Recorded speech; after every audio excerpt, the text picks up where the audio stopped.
View 360 में। Emergency नाफिज करने पर 16 अमरीकी रियासतों का सदर ट्रंप के खिलाफ मुकदमा। अमरीका में बारोजगार अफराद भी भूख का शिकार। और एजुकेशन सेगमेंट में एक ऐसा स्कूल जहां फन की तालीम निसाब का अहम हिस्सा है। अस्सलाम वालेकुम, वॉइस ऑफ अमेरिका के वाशिंगटन स्टूडियो में आप सबको खुशामदीद। व्यू 360 के साथ मैं हूं सारा जमान। अमेरिका और मेक्सिको के दरमियान सरहद पर रुकावट खड़ी करने के लिए सदर डोनाल्ड ट्रंप ने हाल ही में इमरजेंसी नाफिज करके फंड्स हासिल करने का रास्ता तो खोल लिया, लेकिन अब इस मामले पर कानूनी जंग का आगाज हो गया है। अमेरिका की 16 रियासतों ने सदर के इस इक़दाम के खिलाफ मुकदमा दायर कर दिया है। इस वक्त हम चलेंगे अमान अजहर के पास, जो कैपिटल हिल से हमारे साथ हैं। अमान, क्या मौक़िफ़ इख्तियार करी हैं ये रियासतें? जी, ये जो 16 रियासतें जिनकी जानिब से ये मुकदमा दायर किया गया है, उनमें बुनियादी तौर पर 2 नुकात उठाए गए हैं। एक तो ये कि ये एक गैर आइनी और गैर कानूनी अमल है, जिसका मतलब ये कि कांग्रेस को बाईपास किया गया है। और दूसरी बात ये कि जो इन रियासतों में जिनकी जानिब से मुकदमा दायर किया गया, वहाँ जो अफराद हैं, जो वहाँ के शहरी हैं, उनके मुतासर होने का डर है, क्योंकि इसके तहत जो फ़ंड्स डाइवर्ट किए जाएंगे डिफरेंट प्रोग्राम से, उनमें इंसदाद मनशियात के अलावा कानून नाफिज करने वाले इदारों से मुतल्लिक दीगर जो प्रोग्राम्स हैं वो भी शामिल हैं, जिसके इफ़ेक्ट होने से शहरियों के ऊपर इसका असर पड़ेगा। इसके अलावा इसमें यह भी इस्तदाद की गई है इस मुकदमे में कि ट्रंप इंतज़ामिया को किसी भी ऐसे कोई भी जो भी इनका मेशर है जिसके तहत फ़ंड्स डाइवर्ट किए जाए, उससे मुस्तकिल बुनियादों पर रोका जाए ताकि ये मसले दोबारा पेश ना आए। इन्हीं मारूजी हालात का कुछ जायज़ा मैंने इससे एक रिपोर्ट की सूरत में भी लिया है। आइए उसको देख लेते हैं। पहले रियासत कैलिफोर्निया की क़यादत में 16 रियासतों के अटॉर्नी जनरल्स ने पीर को शमाली कैलिफोर्निया की वफाकी अदालत में मुकदमा दायर किया। इस शिकायत में कहा गया है कि सदर ट्रंप की हंगामी हालत का ऐलान गैर आइनी और गैर कानूनी है। अगरचे व्हाइट हाउस की जानिब से इस इक़दाम के बारे में अभी तक मौक़िफ़ सामने नहीं आया है, लेकिन सदर को ऐसे मुमकिना कानूनी इक़दामात का खदशा था। गुज़िश्ता रोज़ कई दर्जन मुज़ाहिरीन सदर की इस इक़दाम के खिलाफ एहतजाज के लिए व्हाइट हाउस के सामने जमा हुए। कोई हंगामी हालत नहीं है, ये जारी इमरजेंसी है। मेरे ख्याल में लोगों को सरहद पर बुलाने की कोई जरूरत नहीं। आबो हवा पर हंगामी सूरत हाल है, आईनी इमरजेंसी दरपेश है। हथियारों का मामला हंगामी नौयत का है। जुनूबी सरहद पर कोई हंगामी हालात नहीं है। आप इमरजेंसी लगाकर खुद गोल्फ नहीं खेल सकते। सदर ट्रंप का कहना है कि उन्होंने कौमी इमरजेंसी का ऐलान इसलिए किया है क्योंकि वो कांग्रेस की जानिब से सरहद की हिफाजत के लिए दी गई रकम से नाखुश थे। जी, यहाँ मैं मुख्तसरन इस बात का भी तज़किरा करता चलूँ कि जब सदर ने इस नेशनल इमरजेंसी का ऐलान किया था तो उन्होंने इस बात का भी जिक्र किया था कि उन्हें तवक्को है कि इसको चैलेंज किया जाएगा अदालतों में और उनके ख़िलाफ़ फ़ैसले भी आएंगे, और ये कि आखिरकार ये मसला जो है वो सुप्रीम कोर्ट में जाएगा, जिससे उन्हें एक फेवरेबल डिसीजन की उम्मीद है। और इसी हवाले से सियासी मुबसरीन जो यहाँ वाशिंगटन में है, उनका ख्याल है कि ये एक सियासी प्लॉय ज़्यादा है सदर की जानिब से, ताकि जो 2020 की जो प्रेसिडेंशियल रन है उसके लिए ग्राउंड्स प्रिपेयर की जा सकें। जी तो एक बहुत तवील मामला है और इस पर हम अपने व्यूअर्स को अपडेट करते रहेंगे। Aman Azhar, thank you very much for the updates. Bharat के ज़ेर इंतज़ाम कश्मीर के इलाके पुलवामा में तकरीबन 50 भारतीय सिक्योरिटी एहलकारों की एक हमले में हलाकत के बाद पाकिस्तान के वज़ीर आज़म इमरान खान ने आज अपना पहला बाज़ाब्ता रद्द-ए-अमल दिया। उन्होंने भारत की हुकूमत को पेशकश की कि वो हमले की आज़ादाना तहकीकात करवाए और अगर उसके पास कोई काबिल अमल इंटेलिजेंस है तो पाकिस्तान को दे, जिस पर कार्रवाई की जाएगी। वज़ीर आज़म इमरान खान का कहना था कि दहशतगर्दी पूरे खित्ते का एक बड़ा मसला है और पाकिस्तान की क़यादत इस पर भारत से बात करने को तैयार है, लेकिन भारतीय जहरियत का जवाब भी दिया जाएगा।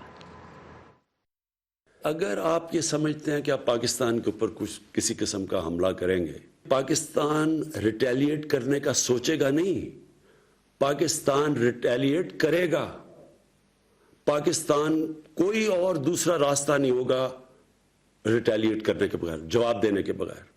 इसलिए मैं ये उम्मीद रखता हूं कि बेटर सेंस विल प्रिवेल। हम इसमें अकल करेंगे, हिकमत इस्तेमाल करेंगे और ये मसला जो आखिर में हल होगा, जिस तरह अफगानिस्तान में, ये भी डायलॉग और बातचीत से हल होगा। पाकिस्तान ने अक़वाम मुत्तहिदा से बज़रिया ख़त भी दरख्वास्त की है कि वो पुलवामा हमले के बाद पैदा होने वाली कशीदगी कम कराने में अपना किरदार अदा करे। पाकिस्तान के वज़ीर आज़म के आज के खिताब को भारत में कैसे देखा जा रहा है, इस बारे में हम मालूमात लेंगे दिल्ली में हमारी साथी रितुल जोशी से। रितुल, ये बताइएगा कि भारत में फिर आज की प्राइम मिनिस्टर की स्टेटमेंट को कैसे देखा जा रहा है, क्या रद्द-ए-अमल सामने आ रहा है? सारा अभी तक कोई ऑफिशियल रिएक्शन तो फॉरेन मिनिस्ट्री की तरफ से नहीं है, लेकिन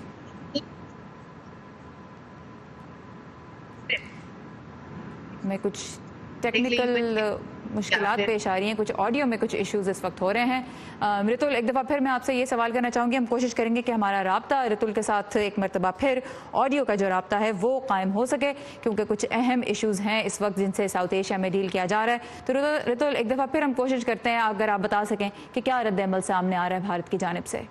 जी सारा, मुझे उम्मीद है कि आप मुझे सुन पा रही होंगी।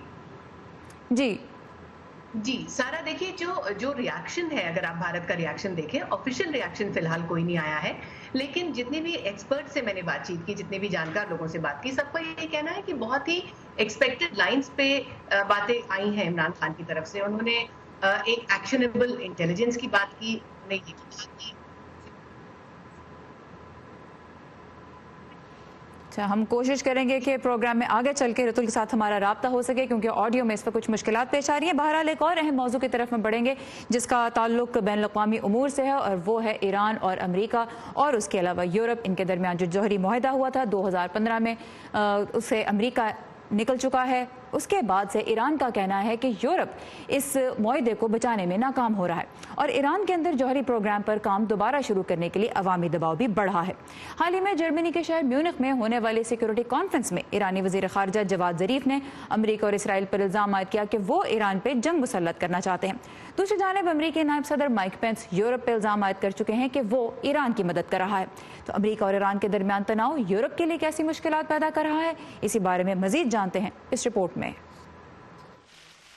यूरोप के लिए ये इंतहाई मुश्किल मरहला है कि वो ईरान जौहरी मुआहिदे पर अमल जारी रखते हुए किस तरह अमेरिका को भी खुश रखे। हालिया कुछ दिनों में ये तनाव खुलकर सामने आया है। उन्होंने हमारी लगाई गई पाबंदियों को तोड़ने के तरीके मुतारिफ कराने में अहम किरदार अदा किया है। ये इस स्कीम को स्पेशल पर्पस व्हीकल कहते हैं, जबकि हम इसको ईरान की कातिल हुकूमत के खिलाफ लगाई गई पाबंदियों को तोड़ने का तरीका। सरकारी तौर पर इंस्टेक्स कहलाने वाला ये स्पेशल पर्पस व्हीकल अदायगियों का एक ऐसा निज़ाम है जिससे यूरोपियन कंपनीज के लिए अमरीकी पाबंदियों से बचते हुए ईरान के साथ कारोबार मुमकिन हो सकता है। इसमें ना अमरीकी डॉलर शामिल है, ना ही कोई अमरीकी, और यकीनन इस वक्त ये सिर्फ उन तजारती मकासद के हुसूल के लिए बनाया गया है जिनमें अमरीका की पाबंदियों से मुतासर होने वाली कोई मसनूआत या खिदमात शामिल नहीं है। इन शराइत से ईरान खुश नहीं है। इंस्टेक्स उन यकीन दहानियों को पूरा नहीं करता जो यूरोपियन 3 ने डील को बचाने के लिए करवाई थी। अगर यूरोप अमेरिका के बनाए हुए यकतरफा निज़ाम के खिलाफ तैरना चाहता है तो उसे गीला होने के लिए भी तैयार होना चाहिए। यूरोप को उम्मीद है कि ईरान तहम्मुल और सब्र का मुजाहिरा करेगा। मेरे ख्याल में ईरान इस उम्मीद पर इंतजार करने को तरजीह देगा कि शायद सदर ट्रंप अगले इलेक्शन में दोबारा मुंतखब ना हो। यूरोप में अमरीकी नायब सदर माइक पेंस के म्यूनिख में किए गए खिताब ने इन खदशात को मजीद बढ़ा दिया है कि वाशिंगटन बड़े मंसूबे रखता है। मुतालबा ये है कि तेहरान में हुकूमत गिराई जाए, मुतालबा ये नहीं है कि मुआहदे पर नजरसानी की जाए। वाशिंगटन की जानिब से ईरान में इक़्तिदार की तब्दीली का खुलकर तो मुतालबा नहीं किया गया, लेकिन अमरीका, इसराइल और बहुत से अरब ममालिक ईरान की जानिब से पैदा करदा खतरे के बारे में बहुत खुलकर बात कर रहे हैं। मशरिक़ वस्ता और अमरीका के दबाव के बावजूद यूरोप ईरान के साथ जौहरी मुआहिदे को निभा रहा है जिसे वाशिंगटन ख़त्म कर चुका है। हेनरी रेजुल के साथ Asadullah Khalid, voice of America. दुनिया भर से अहम खबरों, दिलचस्प मज़ामीन और वीडियोस के लिए आइए हमारी वेबसाइट urdu.voa.com पर। आज हमारी वेबसाइट पे मुल्तान में स्ट्रॉबेरी की काश्त पर एक दिलचस्प वीडियो मौजूद है जो बहुत पसंद भी की जा रही है। आप भी देखिए। हमारी तमाम तर कंटेंट आपको facebook.com/voa urdu के पेज पे भी मिलेगी, जिस पे आप अपनी राय भी दे सकते हैं और इसे दूसरों के साथ शेयर भी कर सकते हैं।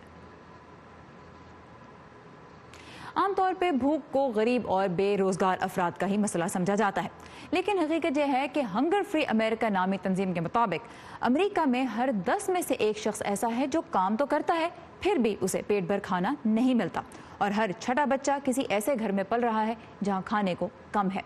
कुल मिला के इस मुल्क में कम से कम 4 करोड़ अफराद ऐसे हैं जो रात को भूखे ही सोते हैं। नीलोफर मुगल ऐसे ही अफराद की मदद करने वाले एक इदारे फूड फॉर अदर्स के बारे में आज हमें बता रही हैं। आइए देखते हैं।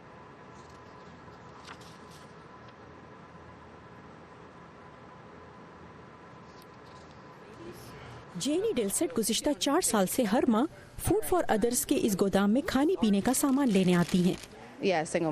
میں 2 بچوں کو تنہا پالنے والی ماں ہوں، یہی وجہ ہے کہ میں یہاں آتی ہوں۔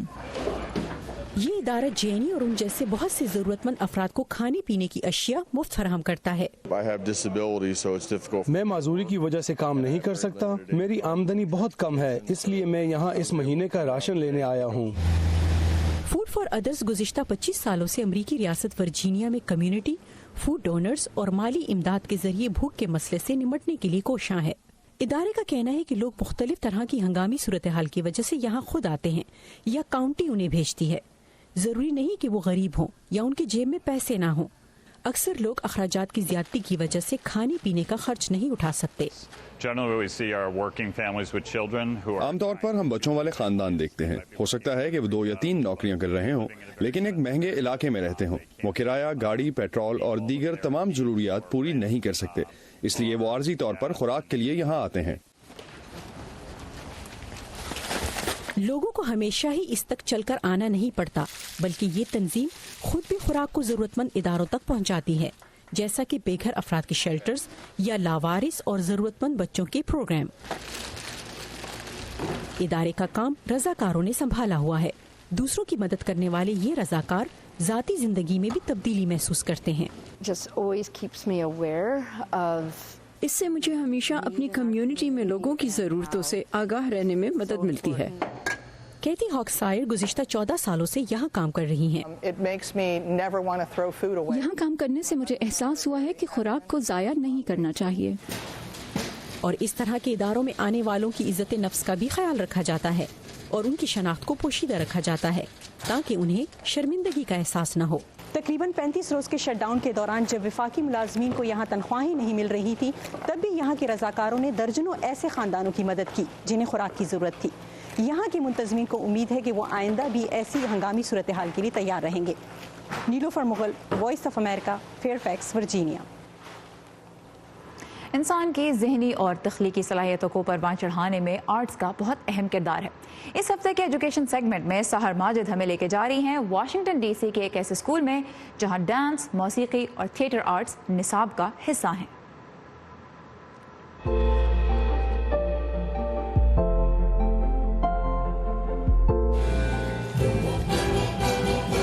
یہ منظر Duke Ellington school of the arts میں ہونے والی ڈانس کلاس کا ہے۔ 1974 میں قائم ہونے والے اس ہائی اسکول کو واشنگٹن ڈی سی میں پیدا ہونے والے امریکی جیز موسیقار ایڈورڈ کینیڈی ڈیوک ایلنگٹن کا نام دیا گیا۔ دوسرے مضامین کے ساتھ آرٹس کے مختلف مضامین اس اسکول کے نصاب کا لازمی اور اہم حصہ ہیں۔ ڈانس کی طالب علم ہو کر میں نے نظم و ضبط سیکھا ہے۔ مجھے کیا کھانا چاہیے، کس طرح بات کرنی چاہیے، کس طرح سوچنا چاہیے، یہ سب کچھ ڈسپلن سے آتا ہے اور یہ ایک طرز زندگی بن جاتا ہے۔ تاہم یہاں علم حاصل کرنے والوں اور بانٹنے والوں دونوں کا اتفاقی رائے ہے کہ فن کی تعلیم کا فائدہ صرف فرد کی ذات تک محدود نہیں۔ فن کی ضرورت ہر شعبے میں ہے۔ ایک ڈاکٹر کی ہی مثال لے لیں جن کو مریضوں کے علاج کرنے کے لیے ان کے ساتھ ہمدردی اور دوستی کا رشتہ بنانا پڑتا ہے۔ ایک ڈاکٹر کو مریضوں کی طرف حساسیت سے پیش آنا چاہیے اور اکثر ڈاکٹرز کو یہ ہنر سکھانے کے لیے ایکٹرز کو ہائر کیا جاتا ہے۔ امریکہ میں سائنس اور ٹیکنالوجی کے شعبوں میں تو ملازمتوں کی کمی نہیں ہے، لیکن جو فن کی تعلیم حاصل کر رہے ہیں ان کے لیے کیریئر اسکوپ کیسا ہے؟ انٹرٹینمنٹ دنیا کی چند بڑی انڈسٹریز میں سے ایک ہے جن میں لوگ معقول آمدنی بھی حاصل کرتے ہیں، لیکن اسٹیم اسکولز کی طرح آرٹ اسکولز میں بھی داخلہ حاصل کرنا اتنا آسان نہیں ہے۔ Duke Ellington school, D C public schools, George Washington university اور John F Kennedy center for the performing arts کے تعاون سے چل رہا ہے۔ کینیڈی سینٹر کو 35ویں امریکی صدر جان ایف کینیڈی کے نام وقف کیا گیا ہے۔ صدر جان ایف کینیڈی کے فن سے گہرے لگاؤ کے باعث اس سینٹر کو ان کی یادگار کا درجہ دیا گیا، لیکن فن کی تعلیم کو فروغ دینے والے Duke Ellington school of the arts جیسے اداروں کو اس وقت بہت سے مالی چیلنجز کا سامنا ہے۔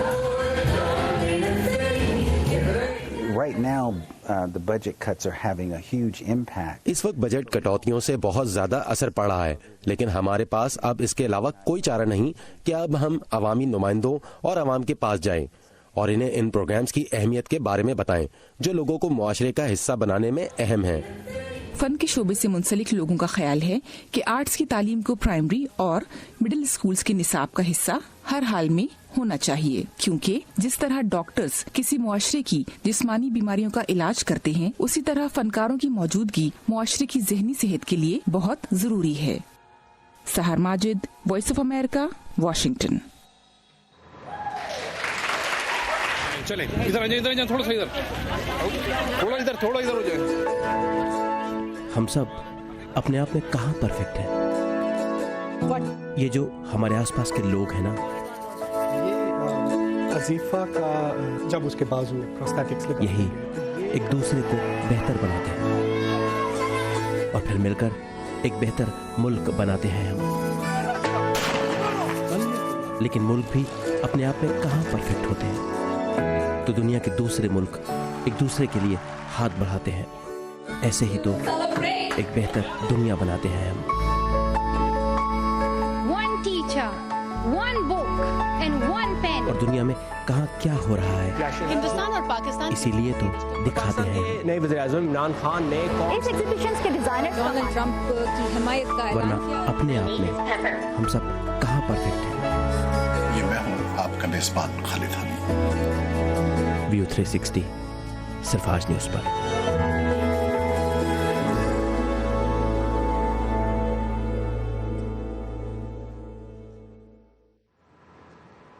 पाकिस्तान के शिमाल में वाक़ हसीन और सरसब्ज़ वादी स्वात हज़ारों सालों से मुख्तलिफ तहजीबों का मस्कन रही है। तारीख़ी हवालों के मुताबिक आज के सूबा खैबर पख्तूनख्वा में सबसे पहले इस्लाम की आमद और पहली मस्जिद की तामीर भी हुई। इसी के बारे में आज मज़ीद जानते हैं स्वात से उमर फारूक की इस रिपोर्ट में।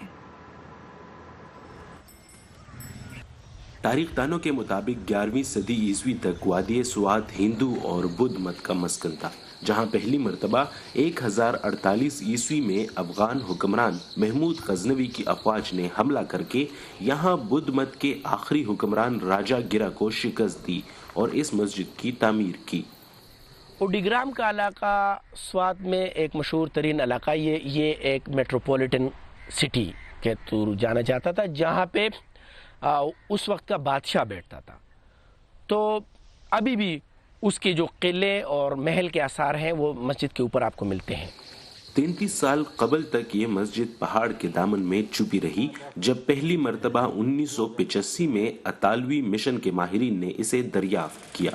आर्कियोलॉजी डिपार्टमेंट ने एक्सकेवेशन की थी, जबकि जिसमें हमें एविडेंस मिले कि जो कि महमूद ऑफ गजना पीरियड की हैं, तो इसमें हमने मतलब इसकी कंजर्वेशन भी की है। इटालियन मिशन के साथ मिलकर अभी भी हमने इसकी देखभाल कर रहे हैं।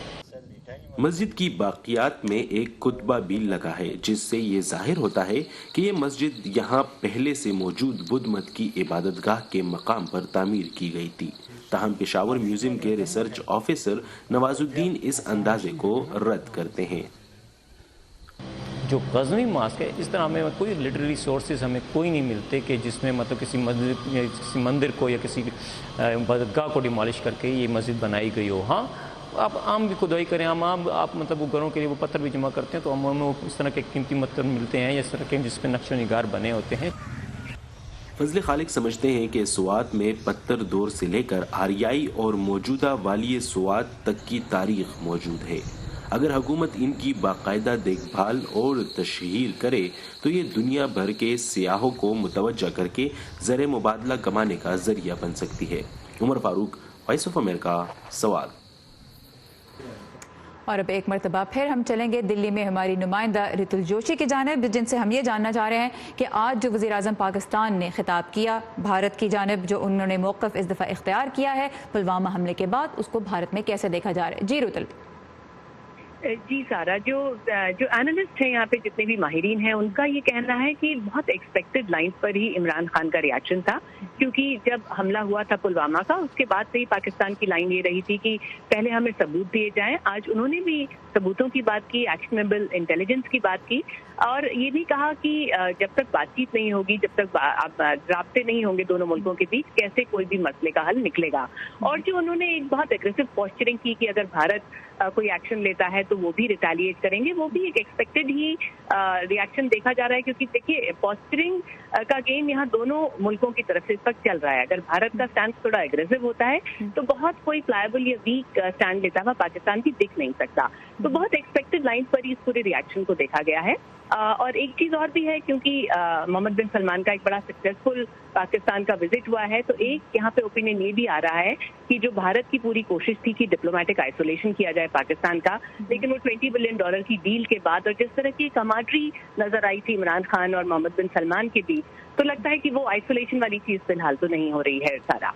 اچھا، جس طرح آپ نے محمد بن سلمان کا ذکر کیا، اب سعودی ولی عہد پاکستان کے دورے پہ جب تھے، تو اب ہم نے ایک تو آج پرائم منسٹر عمران خان نے یہ بھی کہا کہ انہوں نے اپنا ریئیکشن دینے میں اتنا دن اس لیے لگ گئے ان کو کیونکہ وہ ایک اور بہت اہم ڈپلومیٹک انگیجمنٹ میں مصروف تھے جو کہ سعودی ولی عہد کا دورہ تھا. اب وہ بھارت آ رہے ہیں، تو یہ بتائیے کتنی اہمیت ان کے دورے کو دی جا رہی ہے نئی دلی میں؟ ایکچولی سارا یہ عمران خان کا کافی اسمارٹ موو ہی سمجھا جائے گا، کیونکہ انہوں نے کہا کہ وہ نہیں چاہتے تھے کہ بھارت پاکستان یا پھر پلوامہ کا شیڈو اس انگیجمنٹ کے بیچ میں آئے، پاکستان اور سعودی عرب کے انگیجمنٹ کے بیچ میں آئے، اور اس چیز کو وہ بچا لے گئے بغیر کوئی ریئیکشن دیے. لیکن جیسے ہی محمد بن سلمان آج پہنچیں گے بھارت، اب سے کچھ دیر بعد وہ پہنچ جائیں گے، تو اس سے پہلے انہوں نے اپنا ریئیکشن دے کے ایک بار پھر پاکستان کو وہ بیچ میں فوکس میں لے آئے ہیں. بھارت نے یہ بات ضرور کہی تھی کہ وہ کراس بارڈر ٹیررزم کا مدعا اٹھائے گا سعودی عرب کے ساتھ، اور یہ مدعا ضرور اٹھایا جائے گا کل جب ان کی بات چیت ہوگی دونوں ملکوں کے بیچ میں. لیکن اب ایک پاکستان اس میں بڑے پرومیننٹلی فیچر بھی ضرور کرے گا، کیونکہ ریئیکشن بھی آ گیا ہے عمران خان کا، اور ہم دیکھیں گے کہ میڈیا کوریج بھی شاید پاکستان کے پرزم سے ہی ہو. تو ایک کافی اسمارٹ موو عمران خان کا اس وقت کا ریئیکشن رہا. باقی دونوں ملکوں کے بیچ یہ کافی امپورٹنٹ میٹنگ تھی، پہلا وزٹ ہے یہ محمد بن سلمان کا بھارت میں آفیشیل، اور ایک اسٹریٹجک پارٹنرشپ کاؤنسل بنانے کی بات یہاں ہو رہی ہے، کئی اگریمنٹ سائن ہونے کی بات ہو رہی ہے. لیکن مجھے لگتا ہے کہ سارا فوکس کراس بارڈر ٹیررزم پہ ہوگا. ٹھیک، اور یہ میں آپ سے جاننا چاہوں گی کہ ایک تو آپ نے جس طرح بتایا کہ پاکستان اور پھر کراس بارڈر ٹیررزم پہ فوکس ہوگا، اس کے علاوہ کچھ کلیئر ہے کہ ایجنڈا پہ کیا ہوگا؟ جس طرح پاکستان نے اکنامک جو ہے اسٹیبلٹی اپنی اس کو سینٹر سٹیج رکھا، بھارت اس ملاقات میں کیا سینٹر سٹیج رکھنے کی کوشش کرے گا ادر دین جس طرح آپ نے کہا کراس بارڈر ٹیررزم اور پاکستان؟ دیکھیے کراس بارڈر ٹیررزم ایک بڑا مدعا بننا ہی بننا ہے، بن بھی چکا ہے. اور ویسے بھی بھارت نے جب سارے ڈپلومیٹس کو بلایا تھا، سارے آنوائز کو بلایا تھا حملے کے بعد، تو سعودی عرب کے لوگوں کو بھی بلا کے بتایا گیا تھا کہ کیا پوزیشن ہے اور پاکستان کی طرف سے اس کو کیا چیلنجز یا فیئرز ہیں اس کے. اب جو باقی چیزیں ہیں، ایک strategic partnership council set up ہونے والی ہے، 4-5 ایریاز ہیں ٹورزم سے لے کے انفراسٹرکچر ڈیولپمنٹ سے لے کے ہاؤسنگ اور انفارمیشن اینڈ براڈ کاسٹنگ تک، جس میں اگریمنٹ سائن ہونے ہیں. اس کے علاوہ دیکھیے بہت انرجی اپنی نیڈس کے لیے کافی حد تک انڈیا ڈیپینڈ کرتا ہے سعودی عرب سے. 32% LPG اور 17% جو کروڈ آئل ہے وہ بھارت کو سعودی عرب سے ملتا ہے. تو اس فیلڈ میں آگے ہوگا، اور ساتھ ہی ڈیفینس کوآپریشن آگے بڑھانے کی بات ہے. جوائنٹ نیول ایکسرسائزز پر بھی کچھ اگریمنٹ ہو سکتے ہیں. یہ باقی چیزیں ہیں جو ایجنڈا پر ہیں سارا. آلرائٹ، سو انرجی اور ڈیفینس دو ایسے اہم موضوعات ہیں جو ایجنڈا پہ ہوں گے جب سعودی ولی عہد محمد بن سلمان بھارت کا دورہ کریں گے اور وہاں کی قیادت سے ملاقات کریں گے. رتل جوشی اس وقت ہمارے ساتھ تھیں دلی سے، اور بالآخر ہمارا ان سے رابطہ ہو گیا. جو دورہ ہے سعودی ولی عہد کا، اس کے بارے میں ہم آپ کو اپڈیٹ کرتے رہیں گے ہماری ویب سائٹ urduvoa.com پر. اور اس کے علاوہ اس اہم دورے سے متعلق جو تجزیے ہیں اور ماہرین کی رائے ہے وہ نہ صرف آپ ہماری ویب سائٹ پہ جان سکیں گے بلکہ ہمارے ریڈیو پروگرامز میں بھی ہم اس کو فیچر کرتے رہیں گے. So stay tuned. Feedback کا ہمیں آپ کی جانب سے انتظار رہے گا. آئیے facebook.com/VOA اردو کے پیج پہ، جہاں آپ ویو 360 کی ٹیم سے براہ راست رابطہ بھی کر سکتے ہیں. سارا زمان کو اجازت دیجیے. خدا حافظ.